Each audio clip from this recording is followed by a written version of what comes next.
So, welcome back to Third Age Reforged and to another battle replay. This one was sent to me by Sin of the Dark Cloud, and it is from the ongoing RP series, which has been ongoing on the Discord for quite some time at this point, actually. So this means, of course, it's going to be a 3v3 where each team is going to be using a singular faction, and in this case it's going to be Isengard on the blue team and Umbar on the red team. Umbar actually are going to be on the red team, and it's actually interesting. So I'm actually seeing it from the perspective of Crimson Behali, but Sin is the one who sent it to me. Interesting.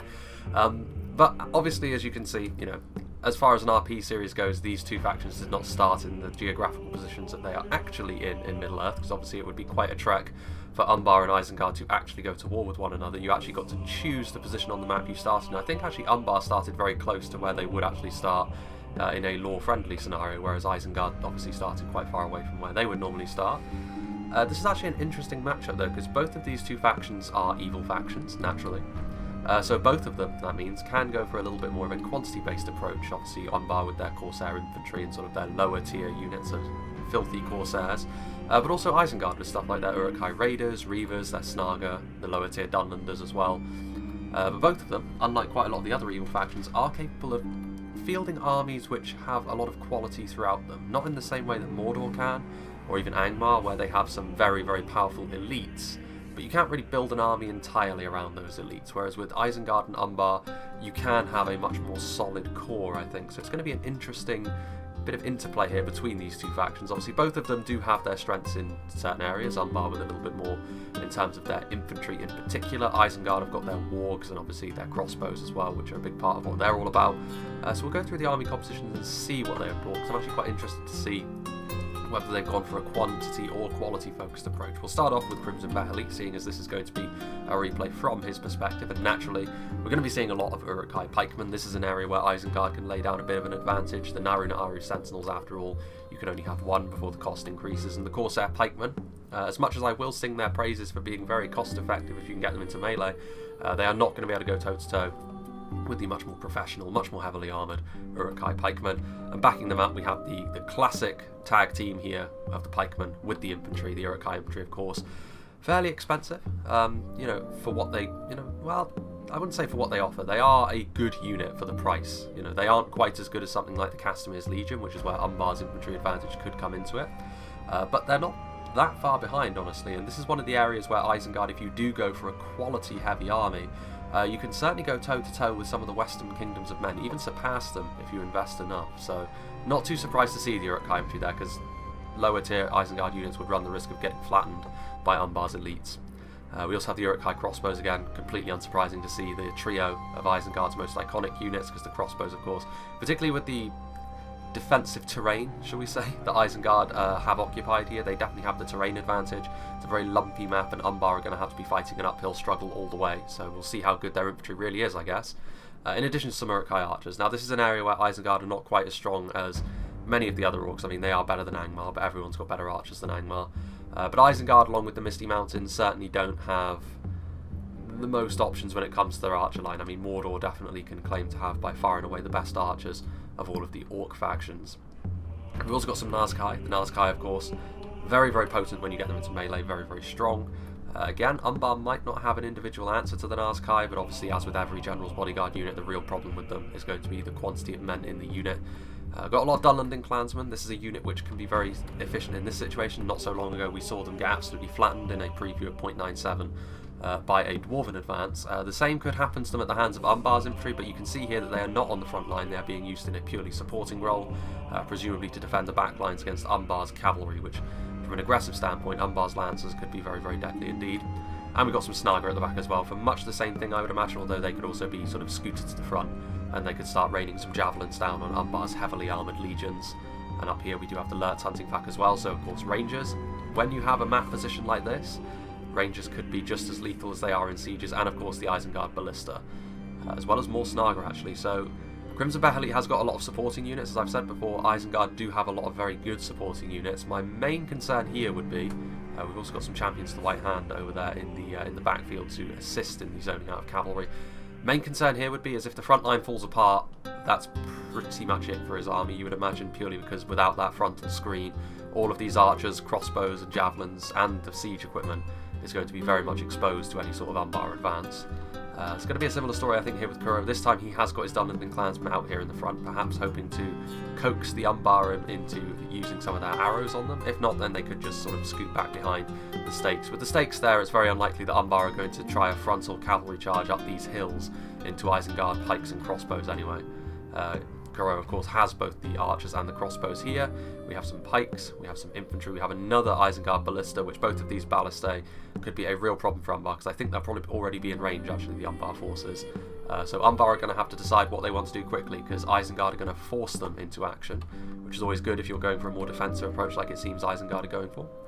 Guards of the Orthanc, multiple HP spears, again, compared to the rest of the Isengard roster, particularly the elites, they certainly don't have as much killing power, but they are very, very tough to kill. Very tanky indeed. And some Nazkai back here. Also, another unit of champions of the White Hand, obviously individually very, very potent.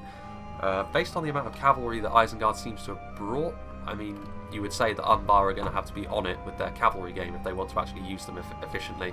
The wargs are obviously going to be here to block. The rest of it is just made up of standard URUK-HAI. Meanwhile, fairly far away actually, you can see that this Isengard force is also deployed up here on this sort of cliffside where it's going to be quite difficult to advance, but they are a little bit more isolated from their two allies up on the peak of the hill over there, or at least the peak of the hill that the map actually covers. And we have Starling, who is going to be adopting a very similar philosophy here. I think all of them have got very similar armies. We've got the Dunlending clansmen, the pikes, the skirmishers, once again another ballista in a very defensive position, as well as the crossbows. That's two ballistas actually, so again, Isengard are going to be very much reliant on their front line troops holding for as long as possible, because if they do, the crossbows and all of these pieces of siege equipment should do significant damage to the Umbar forces, regardless of how good their infantry is. And obviously pikes, berserkers also, good to see the berserkers, obviously a nice and iconic unit here.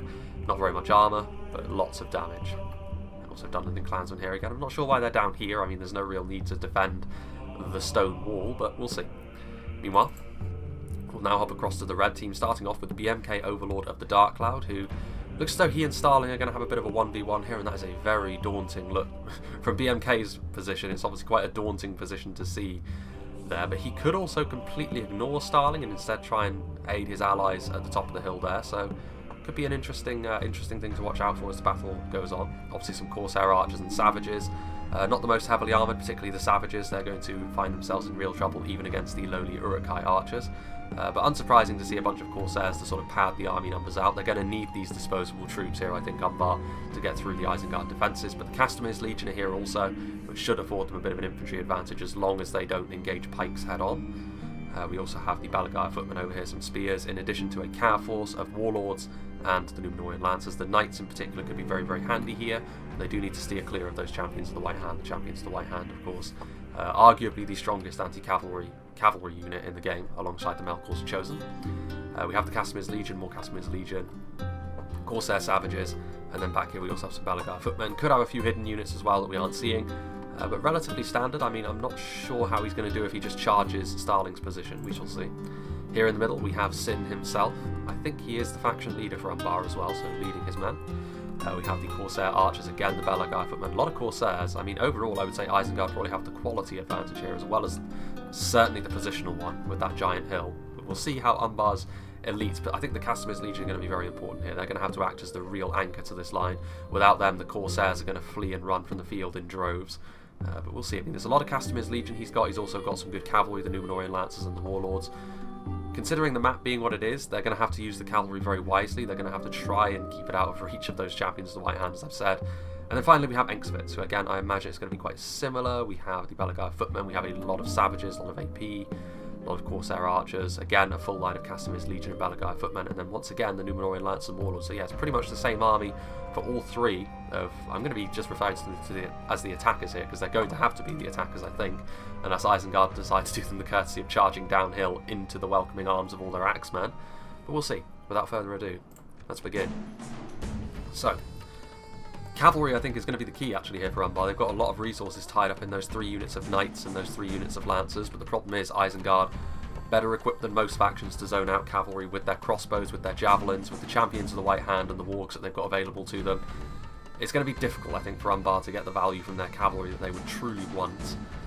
The one saving grace for them, however, is that they do have a lot of infantry. A lot of it may be stuff like Corsair Savages, but Isengard have most certainly invested a little bit more into their supporting units. Kuro a little bit less so, it seems like he's got a little bit more in terms of infantry and wargs. But on the two flanks, I think Crimson's army and Starling's army, they've definitely gone a little bit more for their ranged units. They want to try and shoot down Umbar as they approach.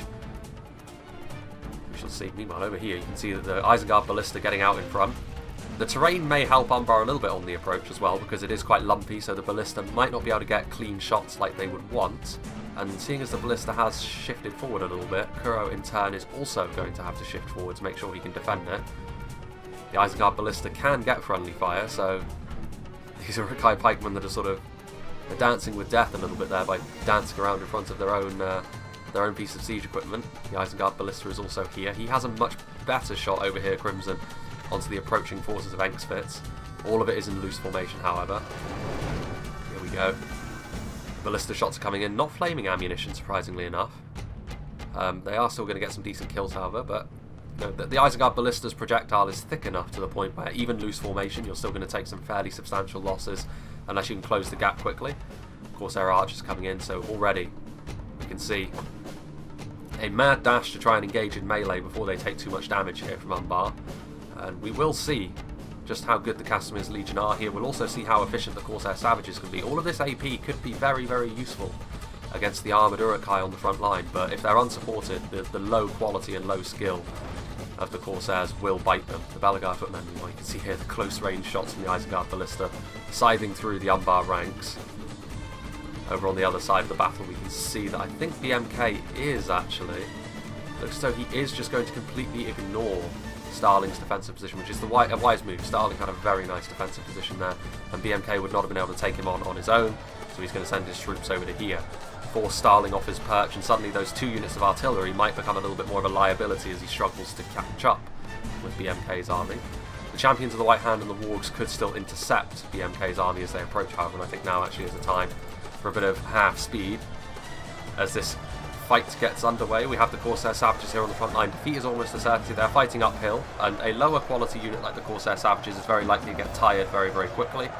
Even though they're primarily going into Dunlending Clansmen, the backup of the URUK-HAI infantry should ensure that they are just fine. We can see here a downhill charge now from the Champions of the White Hand. There are the Balagar footmen that are close by, and the Corsair Savages, provided they don't take too many losses on the charge, will be able to actually give as good as they get. That AP will be very handy, but the Champions of the White Hand are just going to crunch into this formation now, and that's going to be nasty. That's a lot of Corsair Savages that just died.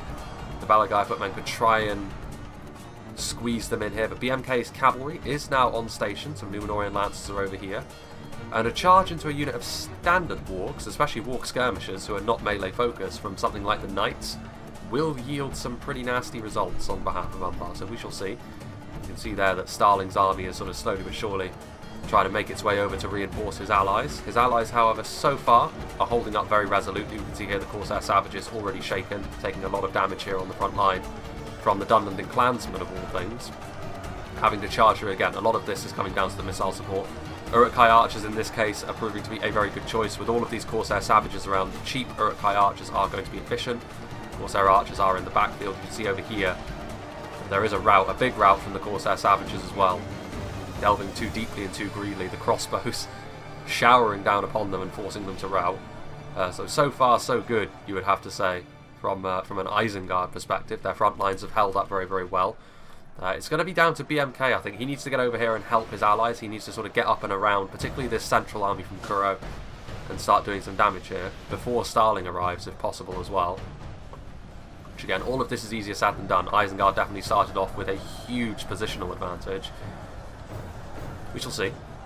Champions of the White Hand here swinging their large and sort of modified URUK-HAI weaponry to crush down upon the heads of these very lightly armoured Corsair Savages. They do have the armour upgrade, so they do actually have armour in this case. We do have more URUK-HAI down here as well, and I think the sheer amount of Corsair Savages offers a lot of AP, but it also means your front line is quite susceptible to mass routing. It's also very weak to arrow fire, and especially considering the proximity of those Isengard skirmishers up on the hill, more Corsair Savages are coming into this front line, and they're still not really able to make too much of a dent into the Dunlending Clansmen so far, especially not when they're going to be receiving some support from URUK-HAI pikemen. That's going to be... it's a very tall ask to ask Corsair Savages to do that. However, Kuro is having to move his Isengard Ballista which does at least mean that Sin's army is not going to be under the cosh quite so much from the siege weaponry anymore. Engsvitz, meanwhile, looks as though some Corsair Savages did come back. There's also crossbow Corsairs in position now, which the conundrum may be for Isengard. Do they want to keep going after Corsair Savages like this to break them, or do they want to try and kill the crossbow Corsairs who have gotten into position? There are also Blackguards, so that these are the hidden units from Umbar which are now coming into effect. They could do a lot of damage very, very quickly. There's also that Umbar cavalry from Engsvitz there on the side of the map, the Corsair Savages and the Corsair Archers trying to fire into the flank of this Isengard force, but you can see here Crimson Battle Elite has managed to sort of make life a little bit more difficult for the cavalry. They're definitely going to have to go right around the periphery of the map if they want to get right in behind Isengard. It's going to take a lot of time. They're also going to be taking crossbow bolts all the time they do that. Classic Isengard with their zoning out of cavalry. We can see here that some pikemen are actually starting to retreat, so now Umbar's skirmish is starting to come into the game a little bit more, but the frontal assault thus far from Umbar has been costly for them. I mean, we'll see if they can sustain this kind of pressure from the Isengard defensive line. Over here, meanwhile, a little bit happier for Sin of the Dark Cloud. These Corsair Blackguards doing immense damage to this single unit of URUK-HAI pikemen. I can't imagine they're going to stick around for too long. So that was 122, and that is a unit which is plummeting. A huge amount of damage there, just over 40 units killed in a very short span of time. The Casimir's Legion, it says defeat seems certain, and that is because the Guards of Orthanc are over here, and the fact that the Casimir's Legion are under ranged fire as well. Here comes the crossbow Corsairs. There's a whole bunch of URUK-HAI pikemen coming out here to try and plug a gap, but at this point it's a little bit chaotic. Meanwhile, let's go and see what's happening over on this side of things. We can see that BMK's army is over here. Starling's champions, the White Hand, are being utterly overwhelmed. He needs to be very careful here. I mean, they are an exceedingly powerful anti-cavalry tool, but that's a lot of Umbar horsemen, including the warlords, who will not go down easily. There's also the close proximity of the Corsair Savages on foot. Casimir's Legion are going to come in to try and close the jaws on the champions of the White Hand. They need to get out of there. There's also Balagai footmen in close proximity, warg skirmishers. You can see that BMK is having to leave sections of his army behind. Indeed, we can see over here in this little fight, some of the Isengard forces have managed to catch up to some of the Umbar forces. So BMK is leaving a few of his units behind to sort of try and block the advance of Starling. But still, most of his troops are heading over to help Sin, which I still think is the right thing to do. Because the further away from Starling's army you get, that's 2 Isengard ballistas you're essentially taking out of the picture until the late game. Which again, 4 Isengard ballista on a map like this is a challenge to try and overcome. The champions of the White Hand, meanwhile, have done an extremely good job here. They are now getting out of there, which they do need to. I mean, if they stuck around for too much longer, they would have been in real trouble. See over here the Numenorean Lancers from Sin, as well as the Warlords of Umbar, actually doing some nasty damage to Kuro's champions, the White Hand, but once again, Umbar are going to have to get out of there. So the front line is a little bit all over the place. In some places, Umbar have made some pretty genuine progress up the hill. In other places, they have not moved an inch since the start of the fight. Here in the middle, where Isengard's defences were at their strongest, really, with that very steep incline and all of the pikes, it's unsurprising to see the Corsair Savages have not really made too much progress. The Blackguards are also over here. Undoubtedly, they're going to become the target of a lot of the Isengard missiles at this point. You can see, however, that there are some cavalry units which are just sort of getting in behind matters. You can see the Numenorean Lancers coming over. There's also those Warlords in the backfield. I don't know if a single unit of Lancers is going to be enough to kill off all of these units quickly enough, however, which may prove to be a bit of a problem. Crimson's army is still over here. At this point in time, however, Crimson could probably afford to send quite a lot of his units to try and work up the line of Umbar. I don't think all of these units really need to just be hanging around over here. They're not really defending against a great deal. There's only a few crossbow Corsairs, a few footmen.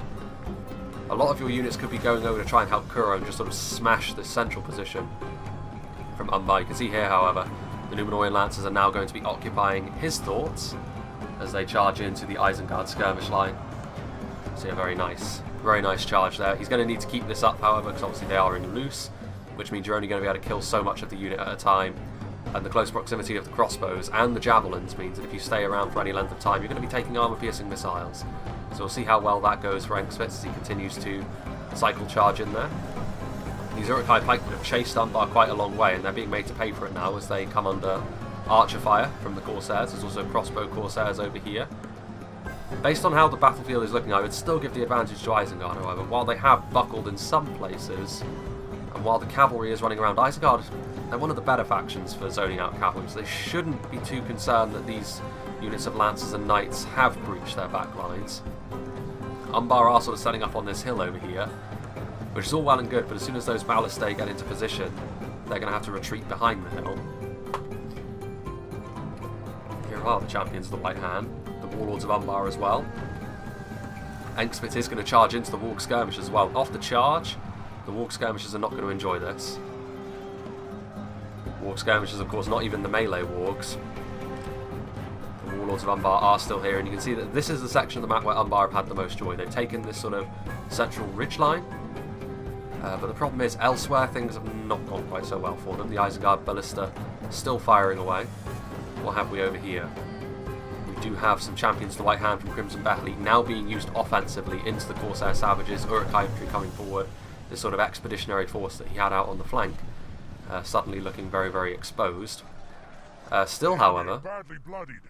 They have lost half that's a real shame. I thought they were getting in for a charge on the Isengard Ballista, but they're not. They're routing, which is a surefire sign that they lingered too long in range of the crossbows and the javelins. Now, they should come back. There's quite a lot of them in that unit, provided they don't rout into a unit of pikes or something similar. But still, that's a real shame for Enkspitz, because you know the world was his oyster there with regards to his cavalry. He could have done a lot of damage. Meanwhile, these Númenórean Lancers are going to rout right into these crossbowmen, which is unfortunate for them. We also have these Corsair Blackguards still doing their grisly work. And amazingly enough, I mean, there is still men on this front line which are fighting, but it's only a matter of time before... Yeah, there we go. We were able to witness it for ourselves. It looks as though this central attack is finally crumbling to dust. The Corsair Blackguards are going to continue to try and use their javelins. Meanwhile, let's see how Starling is getting on. Starling is still sort of undergoing the process of marching towards BMK Overlord, and now you can see that he does have his ballistae in position, at least one of them. Well, both of them actually, so they are now going to be bombarding BMK's position. The unfortunate thing for BMK is he can't really afford to sit back and just allow that ballista to get value off, because things have not gone entirely to plan, I don't think, for Umbar so far. I mean, you can see here that they have formed up a bit of a Death Star.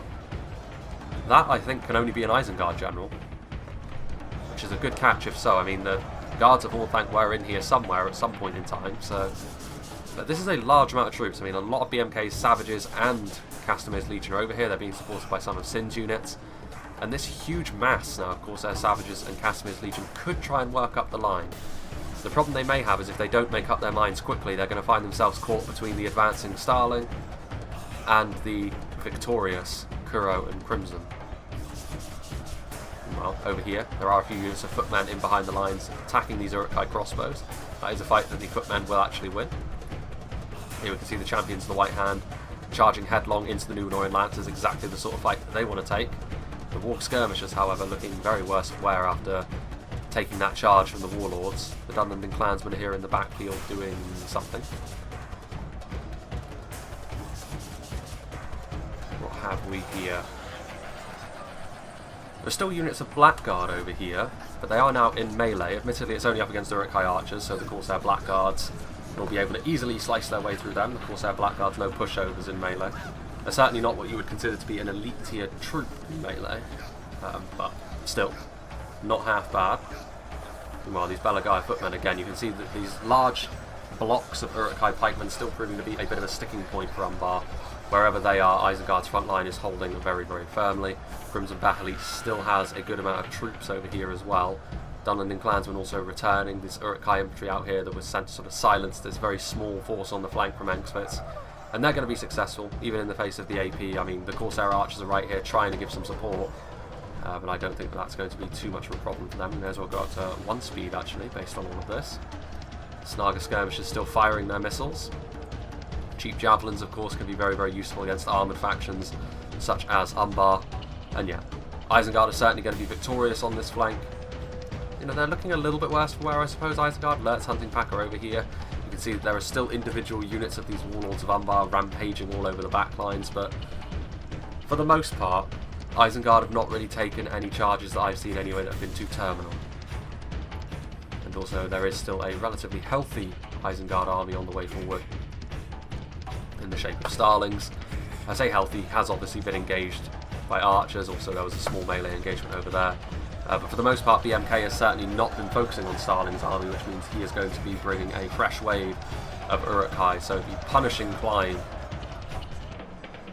for Umbar will continue as these pikemen continue to sort of try and wrap up the lines here. This central position for Umbar needs to move and do something. It needs to be quick and decisive, because if it just sort of hangs around here, it's not being useful. And a lot of these units are now moving off. Crossbow Corsairs are starting to fire, because all of these Savages and these Castamir's Legion are needed over here now. If they do, then they could actually defeat both Crimson Behali and Kuro quite quickly, and then what's left of all the Umbar armies could try and turn around and take on Starling. Those Ballista could still be a real problem, however.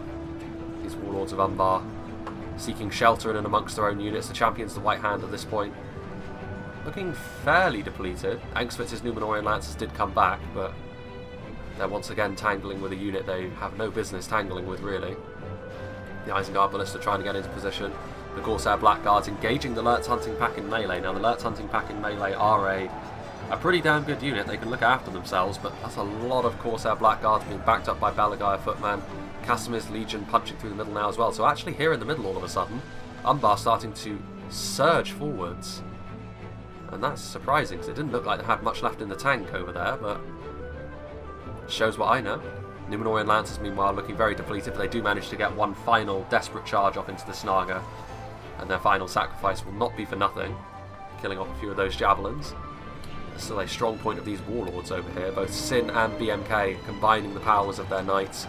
Going to go into these crossbows over here, although Crimson Behali is now going to be sending over his champions of the White Hand to do some damage. The Dunlending Clansmen, of course, with their heightened anti-cavalry bonus. They're going to want to get out of there. There's also bolts and all sorts flying in. Crossbow Corsairs coming over here.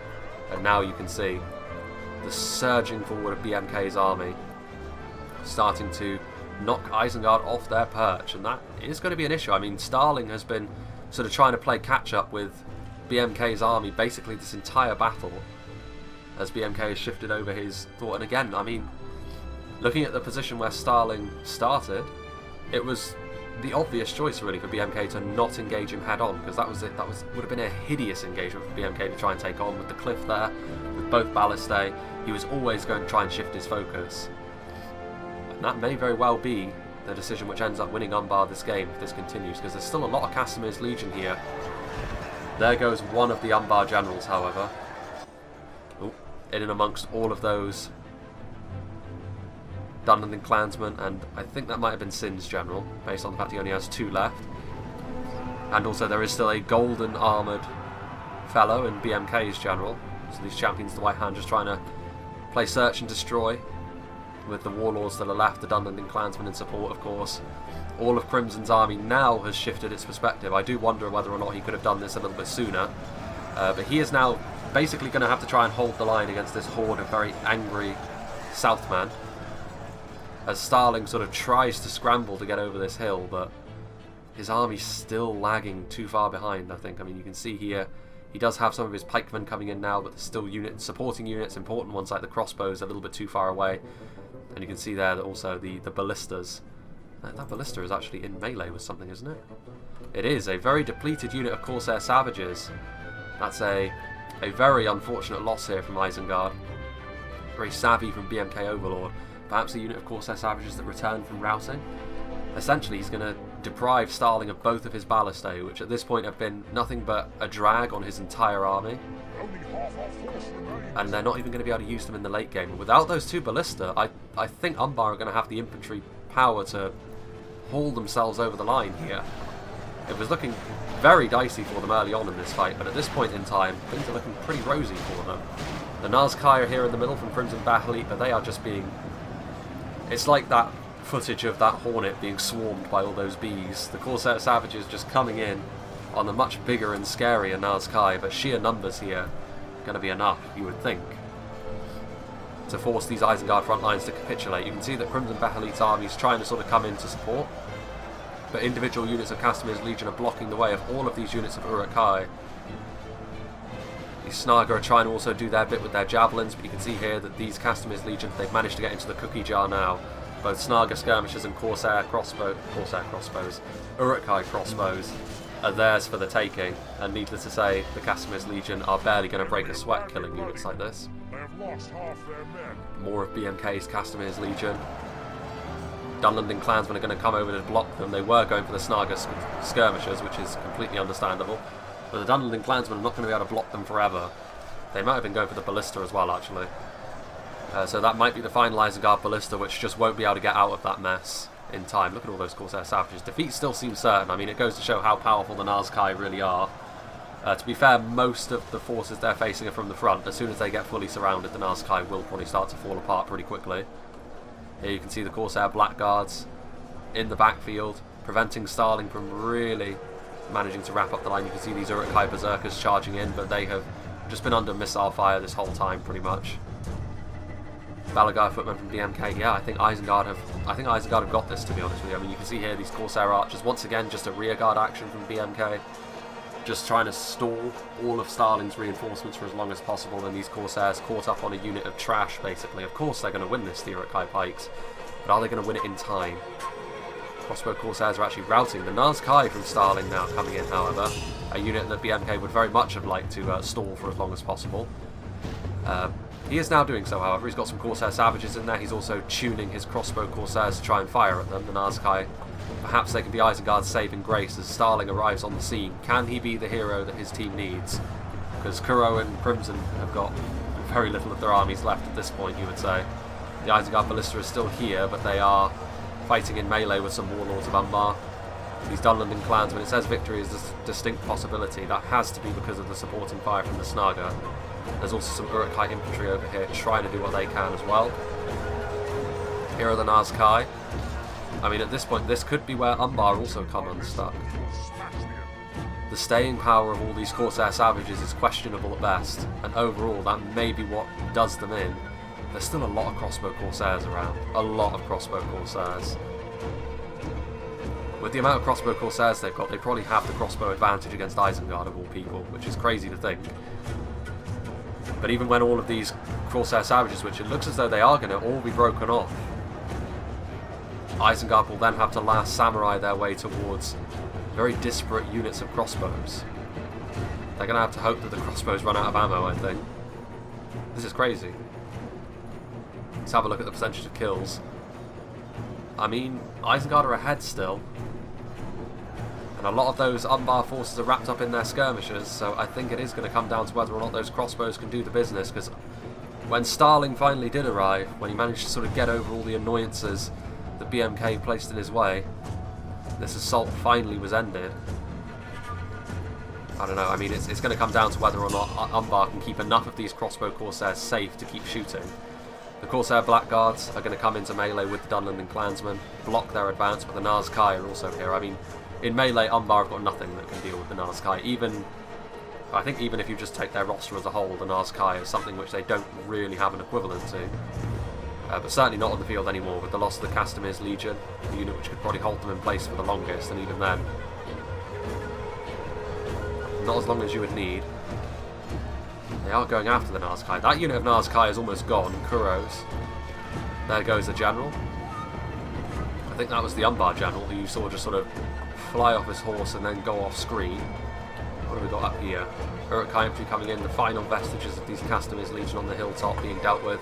There's still some champions to right hand side. Yeah, I mean, I think again it has turned in favour of Isengard once more. Corsair Savages have pulled out their little scimitars, which is a bad sign. It means that they're going to have to be committed to melee. They're out of ammunition. And they are not the heroes that Umbar need. Crossbow Corsairs are going to have to do a lot of damage. The Corsair Blackguards are doing the business in melee. The Lurtz hunting pack are coming forward. Another unit which is not going to give up too easily. The Balagai footmen are trying to hold off that unit of URUK-HAI pikes.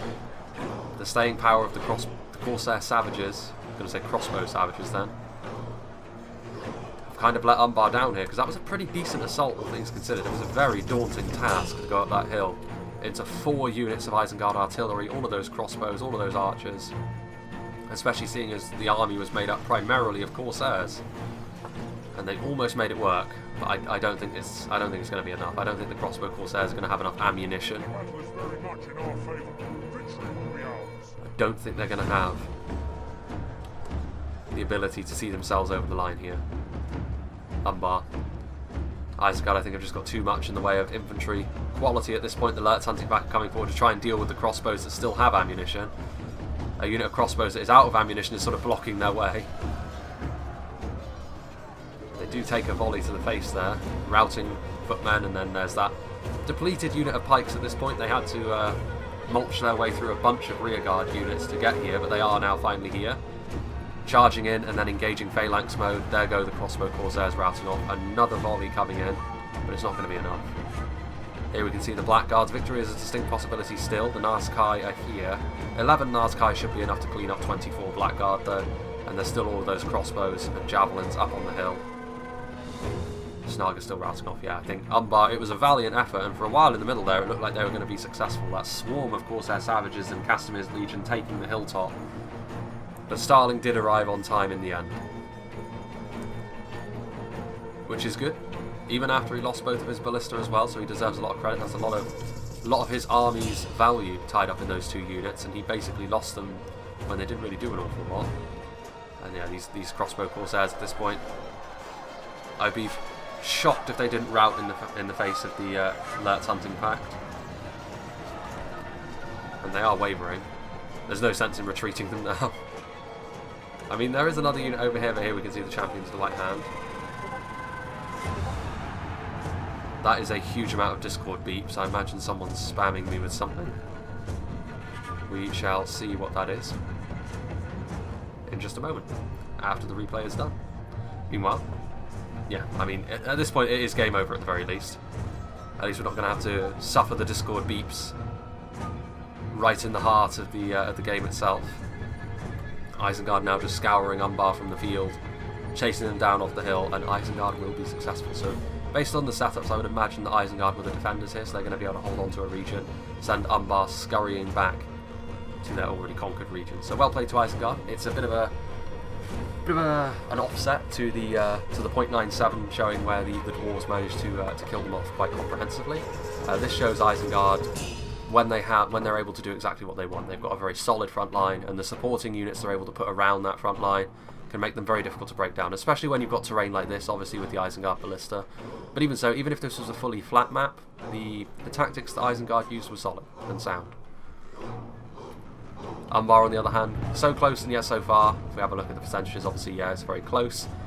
Just, I feel as though the sheer quantity of Corsair Savages, yes, their AP is nice, but in this situation, something like the URUK-HAI archers were always going to be fairly cost effective. And you can see here that Umbar went for a very quantity focused army, but in the end it was the quality and the defensive line of Isengard which won them this fight. And having a look at the casualties inflicted, Crimson Battle, the Nazkai getting a massive 508 kills, which goes to show their quality. Again, against low quality units like, you know, Corsair Savages were swarming all over them, but you know, the Nazkai are going to be able to cut their way through those units very, very easily. And again, 330 kills on archers. So again, the URUK-HAI archers, with all of those lightly armoured Corsairs to choose from, the URUK-HAI archers were always going to be a solid pick. The ballista, obviously, not necessarily a lot in terms of kills from Crimsons at the very least, but the ballista is still the sort of thing that when it's on the field in this sort of situation, you're always going to force Umbar to come forward. Kuro's army, we can see what got the most kills for him. 260 on his URUK-HAI archers. Yeah, I mean, again, once again, the archers doing very well for themselves, a single unit of them. The infantry and the pikes just doing their best to hold the line. The champions of the White Hand are also a very important part of things because they managed to stop the Umbar cavalry from really getting a lot of damage done. It was still somewhat effective, the Umbar cavalry, but Isengard are very good at sort of dealing with that backline pressure with all of their crossbows, and the champions of the White Hand are so good one-to-one. Even the warlords of Umbar cannot stand against them. And for Starling, he came in the late game here. Obviously the Lurtz hunting pack, the URUK-HAI pikemen, and the Dunlending clansmen actually doing pretty well for him. But again, I feel as though the Dunlending clansmen were sort of helping to deal with those rear guards that BMK was consistently putting up. And I feel as though BMK did have the right idea to come over and support his ally, but Starling was just quick enough in the end to sort of make it so that Isengard were able to retake the hill, charge down, and then defeat Umbar. So yeah, big thank you to Sin for sending this one to me, and big thank you to Crimson for being the one whose perspective we saw it from. He got the most kills in this fight, after all. So yeah, this was quite an enjoyable one as well. Obviously, it's good to see the RP battles because you get to see sort of the same factions fighting against one another. So the whole team has to be a single faction. So you know, the strengths and weaknesses are amplified that much more. So yeah, big thank you to Sin. I think the next one will be another another scenario battle. I think one that Rules sent me, which is based on the kin slaying. That should be an interesting one to behold as well. I also have a very long one on the on a Misty Mountains map. I think it's on the Iron Hills, where the Misty Mountains are sort of 4 armies defending, and then there are 4 attacking armies, including elves and men. which should be not too long after that as well. So there are things to choose from. Is the takeaway from this. So yeah, hope you enjoyed this, and I hope you'll join me for whatever is next.